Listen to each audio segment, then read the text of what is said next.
Welcome to the Bring Me My Books podcast. I'm Christy Kane, one of the hosts, and I'm here with my co-host, Travis Lowe. And Travis, we're on the road, I would say. It's kind of fun. I never thought I would get to say that. Like, I'm doing a series and we're on the road, but we are on the road. And we're at a place that's very special to your heart. It is becoming special, although I can't claim it in the same way you can. It's becoming special to me, but why don't you tell us about where we are, and then we're going to eventually jump into our next book, but this is important. We're in the gateway to the coal fields, Bluefield, West Virginia, in the mountains of West Virginia. It's a place near where I grew up, a city where I pastored for several years, and a city that I, as you said, that I love. And we're here for the Hope Words Writers Conference that's here every year around the April, end of March, beginning of April, normally every year, somewhere within a couple weeks of Easter normally. And we're actually in the House of Art in the Ramsey School, and so glad to be here and all that's happening this weekend. So, and we're getting to talk about one of my favorite books of all time. Yes. So you had mentioned that the other two books that we've been through were new to both of us. And I think this book was new to you, but this is a book that I have dog-eared and read and had lots of copies and given away lots of copies. And so I can just ask questions. Yeah. You can do all the talking. Yeah, no, it's a book that's been in our home. My husband loves it, and he's been trying to get me to read it. And so when you suggested it as one of the books for the year, I thought, I can kill two birds with one stone. I can satisfy my husband's desire for me to read it and read what I knew was going to be a great book. Yeah. So, but now Andy has been a Hope Words guest, or he's been a writer who's come to speak. Tell us a little bit about Andy as the Hope Words guest. You've got a lot of stories. I've heard a lot of funny stories, but at least share one with us. Andy has become a real friend. He's an incredible guy. Actually got connected through this book. I read this book and thought, man, there's got to be some material, a small group guide or something I can take my church through. And this was years and years ago. And so I tried to find a phone number on here or a website or something. And I think on a website, I found a phone number. I called the number, and like first ring, he answers, "This is Andy." That's so I was like, "What in the world?" Like the writer, Andy. Yeah. And we were able to connect. He came to Hope Words when we were doing it at Bluefield University. So this was a few years ago. I was telling you before we started that he had a ton of slides, and we weren't really set up for slides. For his presentation, like his slides, And it was bad. We try to import on in, and they import in all scrambled. Oh man! So it's like 50 slides, and we don't know which one's coming next, and we're trying to keep up. And it was rough. He is an incredible speaker, singer, piano player. So the event went incredible, even though we were terrible audiovisual people. But he's so gracious, so wonderful. All of his books are fantastic, so I recommend all of them. But I think it's neat when you get to know the author and you can speak to the character of the person too that's writing. Yeah. And he's really been a great friend. Yeah. Well, I'm excited to talk to you about this book because I just keep getting hints that you love it so much. And so this is the first time I have read it, and then I have listened to the majority of it. Which just helps me, even though I'm not a big auditory person, just kind of go back behind the reading of it. And so, but still, you're the culture making. Andy Crouch is the culture making expert, but you're the host expert on this one. So, but I noticed within myself, we'll jump into the book, that when I first started reading, especially this first section, and you had prepared me, you said it's a thick, I would call it a thick book, not even just like it's dense. It like there's a lot there. And you had said, just keep reading, like no matter what, don't give up. Just keep reading. And I'm, first of all, I'll say I'm so glad that I did. I understand why I need to go back through it already. But One of the things I was really trying to do as I went through this first section is wrap my head firmly around what he meant by culture.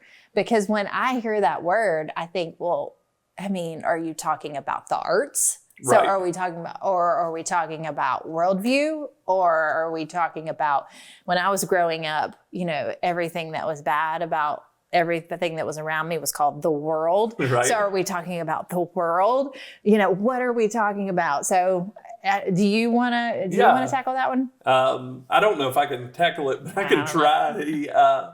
He says a lot of times we mess up whenever we talk about the culture because we're talking about a subset of the culture, and that's kind of what you're alluding to. So high culture or pop culture, Yes. or all of these different segments. But he says that culture is anything that we make of the world. Mm. So it's this idea that we're given the world the way that it is, and then what do we make of it? So he talks about it from just being a baby. And, one of the first thing that he told Adam to do, here, Adam, name all the animals. Like one of the very first things. But that's one of the first things we do as like a baby. You're starting to try to make sense and to order the things around you.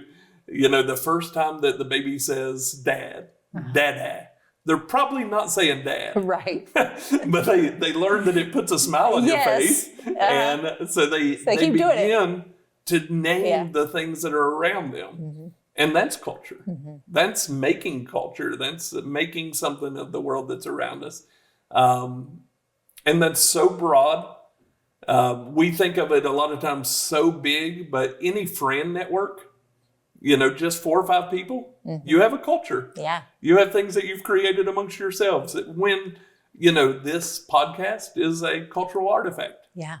It's something that we're creating and sharing with the world. And it's a way that we're making sense of the world and we're sharing it. So this is a type of culture, regardless how big it gets or how small it is, the community.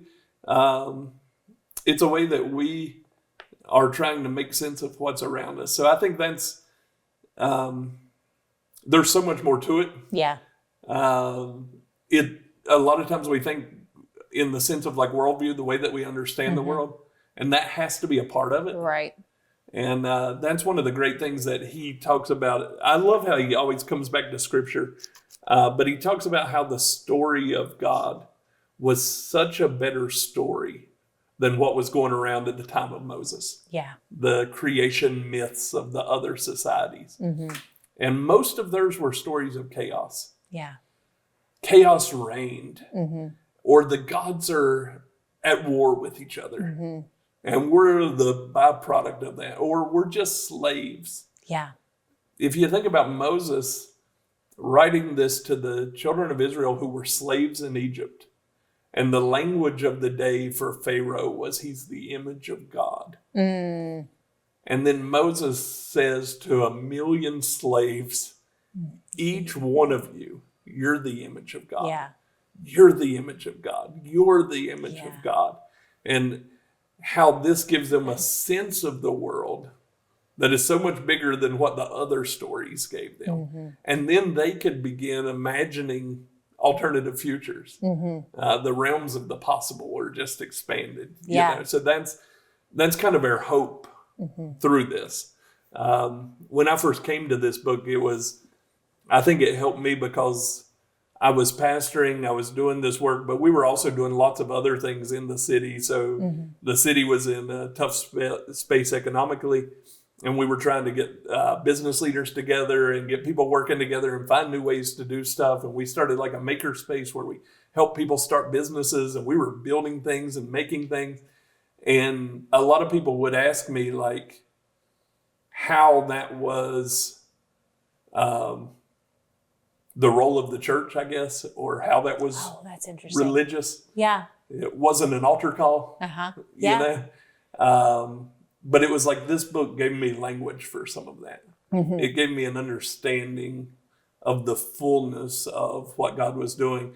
And you do have to kind of push through the first couple of chapters, but then you get to the place to where he starts showing you that the cross is this incredible story of God shaping culture. Yeah. And I just think it's beautiful. Yeah, and that's a great point. And I want us to pause right there. We're going to go to a word from our sponsor, and then we'll come right back.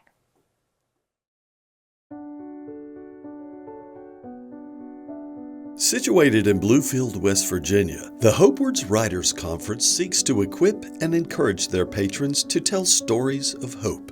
This year's conference will focus on the question of living between cultures and the unique potential it holds for creativity. The conference will offer many exciting guest author speakers this year and can't wait to learn what God has been speaking into their lives. Come with us and help us tell stories of hope.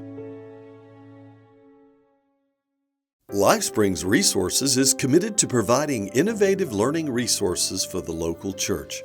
Our products reflect our commitment to the development of new and innovative ways to experience scriptural truth.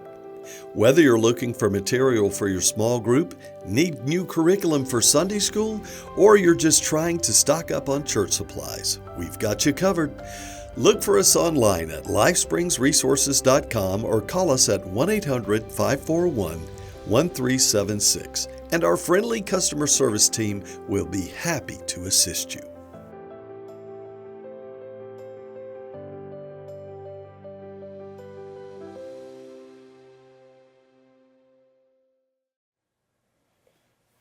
All right, we're discussing this first section, the first of 3 sections in culture making, and this is the only book that we're gonna actually it's got these 3 big parts, and there's so much here. But I want us to look at chapter 4, where he starts to talk about cultivation and creation, and one of the things that is really important, I think, and key to this, the rest of the book on page 67.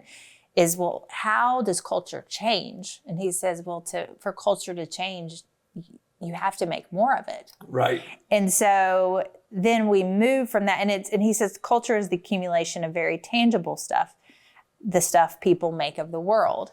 And so we really, even though this first section is still, I would say, in some ways, laying the groundwork, there's a lot of philosophy here, you're thinking about what this is about. We are given glimpses of the application that is to come. And so I think one of those first glimpses we get is this idea of we are to be creators, but we're also to be cultivators. Right. And I like that he just is very frank and is very honest and says, cultivation doesn't sound as fun as creation does. And we almost worship creation. Yeah. With all the different types of art and not just art, but just in general, like if you can create something. Yeah. But it really starts with cultivation. And how would you describe cultivation? And maybe I'm going to put you on the spot, but give an example of the way you were referring to Bluefield and the kind of when you first read this book, why it hit you the way that it did. Maybe a way that you all began to cultivate what was here. So there's 2-parters. Like, what does it mean by cultivation? And then give me an example. So by cultivation, he talks about it in the sense of like being a gardener, tending what has been given. Mm-hmm. Cultivation starts with an honest assessment of what you have. I think that was something that we did kind of from a asset-based community development. Uh-huh. So where you just look at your community and you say, what are the good things that we have? Yeah. It can be easy in an area that's facing economic difficulty, that's facing, there was a lot of drug addiction. The opioid epidemic kind of had its center near here. Mm-hmm. There was a lot of hard things against us, and all the stories just wanted to talk about the bad things. Yeah. And so I think it was an important part of the cultivation was to just say, what do we have that's good? Mm-hmm. And it's almost an ordering. He talks about creativity and order go together. Mm-hmm. So there has to be an ordering. Even in the story of creation, if you notice, the first 3 days are pretty much just God like separating things. Mm-hmm. Here's darkness and here's light. Here's land, here's water, here's sky and here's earth. Mm-hmm. And sometimes that seems kind of boring to us, but if we'll take the time for the cultivation, if we'll take the time for the assessment, if we take the time of the tending of what is there, then it opens us up to the the feeling, the flourishing, the creativity. And you said something I think was neat, that it's almost like we worship it. And I think that's like, I think we've totally blown the way we talk about creativity, because we're all creative. Yeah. Everybody is creating Yes. In their ways, but we have this idea like, well, they're creatives. Yes. They're the people that create. I hate, I almost hate even hearing that word, used like that, because we're all called into that. But I think it does go hand in hand. So some of the things that we did here, just sort of that asset mapping, what do we have? And then we began to call some of the business owners together. And one of the things that we did is we just hosted things in their business. And we would invite other business owners to come and see what they have. Oh, yeah. See what they do. And then they would find out, wow, the town was ordering cleaning supplies from a company in California, and there's a company in the town that makes cleaning supplies. Oh my goodness. And they were able to see what they were doing and buy local. We learned ways to get people to do business together, and some of that was just simply an assessment, attending, a telling. Yeah. And then it opens up avenues for creativity and for feeling. So that's kind of how I view that. Well, it makes me think of a story that I read. This has been a long time ago in a book by Gary Moon, who's a friend of ours. But and he was telling about a mother who had this big heart for children in Africa. And maybe it wasn't children, but she wanted desperately to go and serve in Africa, which is on the surface a wonderful thing, except that her mind and heart was there all the time to the neglect of her own children. And I think cultivation can be hard. What you said, it's easy to sometimes not think about the fact that I'll just place the order to California, right? Or whatever. And that assessment does take time and thought, but what beauty can come out of it as a result. Just to take the moment and say, what have I been given? And in some ways, I'm kind of getting ahead of myself, because in the last section, he talks a lot about assessing, again, where are you? What do you have? What has God already given you? Where is God at work? But it does begin with this foundation of being gardeners and of the place we already have. And he talks about it as like playing scales. Yes. If you're a professional musician, like doing those things that seem basic and and are hard and bring you to a place of humility. Mm-hmm. But I think all of that's so important. And then through that, we start with what we have. Mm-hmm. And then we find ways to make something out of that. Yeah. He tells the story of the omelet. Yes. And I love that. And he carries it through the whole, really the whole book. Through the whole book. So you have eggs. Uh-huh. And you figure out a way to do something with the eggs to make something that's better than what had started. So eggs are great. Yeah. But when you have the right kind of pan, and you have the right kind of oil, and you have the right toppings, and you have all of this, and you learn just the right way to do it. I've been making a lot of omelets lately myself, and I've just kind of gotten to the place where I feel like I've sort of mastered the art of the omelet. And it's so wild, but I think anytime you make something, there's that sense of like fulfillment. Yes. In making it. And so I'm still trying to get my son to say they're better than his grandmother's. And I haven't got there yet, but I think I'm getting close. But, well, and I love that when you approach it Christianly, as he does. Right. It's out of that sense of like, this is what we were made for. We were made to be cultivators and creators and all that. And that gives you this wonderful sense of purpose. And even to evaluate what you're doing at any moment. Well, I want us to look before we end at the last chapter, this gestures and postures. This was a really intriguing chapter for me because, we've both grown up in the church. Yeah. And so I very much saw, and I don't know, but I think, well, you very much love all the different, we've talked about this before, all the different aspects of the church. And I have found myself at different times in my life in different Christian traditions. And so I can see all of these. It's like I can peek and see where they are. But he talks about how Christians have postured themselves, and in within relation to culture. Yes. Yeah. And so he begins with, let's see. If the you posture look, of condemning culture, I believe. Page 90, first. right. Yeah. Condemning culture, critiquing culture, consuming culture, and copying culture. Yeah. And I think it's really good before we get into even what culture making for ourselves means to look at that and maybe even evaluate where have you been? Where are you? So let's really quickly go through those. So condemning culture. What if we just go back and forth a little bit? Sure. So condemning culture. I think I saw a lot of this in my really early years, but just where you think of, well, all of that out there, it's bad.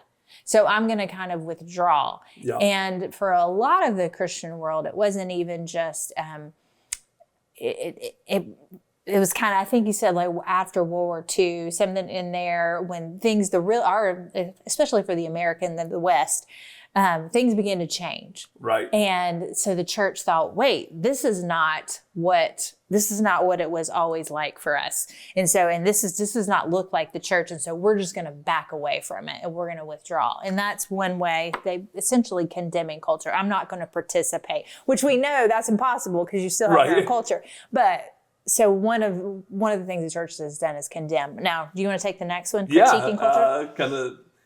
I think of, so in kind of maybe a more broad evangelical framework, even like Francis Schaeffer kind of thing. Like, yes, he was really good at, in a way, engaging what was happening in culture, but it came from this standpoint of what's good about it, what's bad about it. But in some ways, we weren't really.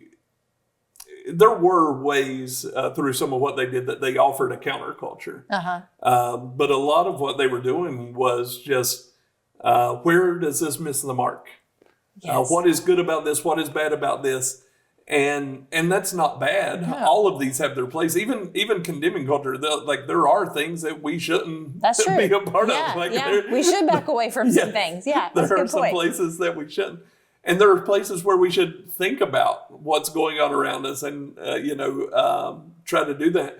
But I think what he's talking about when our only response is that, or when our response happens so often that becomes our posture. Like, we do it so often that becomes who we are. If we bend over when we walk long enough, that's going to become the posture that you have. Yeah. And if we are constantly looking for a reason to condemn culture, that's going to become our posture. And it's going to show up all the time. If we're constantly critiquing culture, that's going to become our posture. And then the other one that he mentions, kind of Jesus culture time frame, it was this copying of culture. Yeah. Well, maybe culture isn't all bad. Yeah. So let's copy it. Yeah. Or let's put a Christian spin on this. And kind of that time frame where, you would take all the popular songs and put Christian words to it. Yeah. Or singing the Beatles songs, but they were, all of a sudden now it was about the Trinity. Yes. Yes. And I think that, it was almost like it was a sense that we were engaging with culture again. We were relevant in some way because we recognized and we didn't just condemn. We were almost celebrating in some ways. But then, if you want to talk about the last one, his consuming. Is that what you mean? Oh, I'm sorry. I was thinking creating, but consuming culture. Yeah. Well, and consuming culture. And he talks about, there's times, like you just said, it's appropriate. It's appropriate to do that. And he used the example of a pot of tea or a loaf of bread. Like, there are times that we consume. And I will throw this in there. Well, I'll say this in a minute. I'll say that in a minute. But there are times at which, and he would say this is kind of where we are now for a lot of Christians, is that we've we don't withdraw from anything anymore. Right. We talk about it. But we end up just like maybe being bigger consumers even than our non-Christian friends in everything. And we don't even try to turn it Christian. Exactly. No, nothing about it. It's like, it's just, and that's not the best way to go about it either. But one of the things, because I listened to a podcast from him not too long ago, and he was talking about this topic, especially being consumers versus creators. And I was really challenged by this, and it's kind of changed the way that I operate at home just in the last few weeks. But he said his family, they were determined to be more creators than consumers. And so for a long time, they didn't have a TV in their home. And the decisions that how you live that out could be up to you as a family. But it's really challenged me to think, how often when I'm experiencing my downtime, am I just consuming the world around me versus being a contributor, being a creator, or even a cultivator in the world? And so that consumption, the idea of, because we talk about how Americans we're these big consumers anyway, but that was just this whole idea of creation versus consuming has been really big for that reason. And I'll throw this out there and we can move on. I read obviously we love books. I read a lot of books in a year, not just the books for this, but a lot of books, even just fun books. Yeah. And I thought at some point, does that just become overconsumption as well? I'm just taking in and not contributing, giving back. So it's just been a really thought-provoking moment. So I know we're trying to finish up this last section, but is there anything else you would add? I think for people to understand what he's talking about, the difference between consuming and creating, he talks about the difference between playing the radio or playing the piano. Yes, that's good. And playing the piano requires skill. Mm-hmm. It requires time. Mm-hmm. It requires the scales, the tending. Mm-hmm. Playing the radio is easy and it's now. Yeah, that's good. And so much of our life, we want that easy now. Mm-hmm. And we're not willing to spend the time. But if we spend the time, the payoff is so much greater. Yeah, that's right. When we can play the music instead of play the radio. Right, yeah. And really walk into who we've been made to be as a There's result. So much in us. Yeah, there is. That's great. Well, we always end these podcasts by talking about the name, which Bring Me My Books. Is from 2 Timothy 4:13, where Paul asked Timothy, hey, when you come, I want you to bring me my cloak and bring me my books. And so I'll just kind of do a refresher on this since it's the first one. Yeah. It's we've kind of associated the cloak with something we need, like he would have needed his cloak. Comfort. Yeah, and the books maybe something more that he's just inspiring him, or he just longs to have just because he does. So do you have a book or a cloak right now that's especially important? Oh, I'm trying to think. I've been reading a book which I found really inspiring called Theology and Joy. Okay. And it's kind of a heady theological book. I probably wouldn't even recommend it. Most people probably wouldn't enjoy it at all. But I love the theme of joy, and I love this theologian's writing. And it's been a really slow read. It's a tiny little book, but I might read a couple pages in a week and just spend time kind of marinating in it. But it's been a really kind of a special time for me, just really taking my time and just sort of breathing it in, and spending time with it. That's good. That's good. Well, one of the books that I read recently, and I pulled my phone out because I want to make sure I get her name right, but she's a new author for me, but the book was Reading for the Love of God, and Jessica Hooten Wilson. And it's also not one that's for everybody, I don't think, but it really helped me think about reading Christianly, I would say, and reading as a spiritual discipline. Maybe even it was probably in perfect timing with his idea of consuming, and what does it mean to read and not just merely consume, and even not just critique. And so I would say she delves and has helped me think about that. And that just hit me at the moment, how those two, maybe that was why it was significant for me. But it's really a great book for Christians who are interested in thinking about reading as a spiritual practice, reading as an act of worship. So I would say that was mine. But anyway, well, that's section 1 of Culture Making. Thank you so much for joining us. I hope that either if you're reading along with us, that was helpful. I know we've talked about how it helps us to be able to talk these ideas out and process, or maybe if you're thinking about reading this book, that it will be an encouragement to you. But regardless, we're grateful for you, that you're a part of the Bring Me My Books community, and looking forward to seeing what's next with Culture Making. Thanks.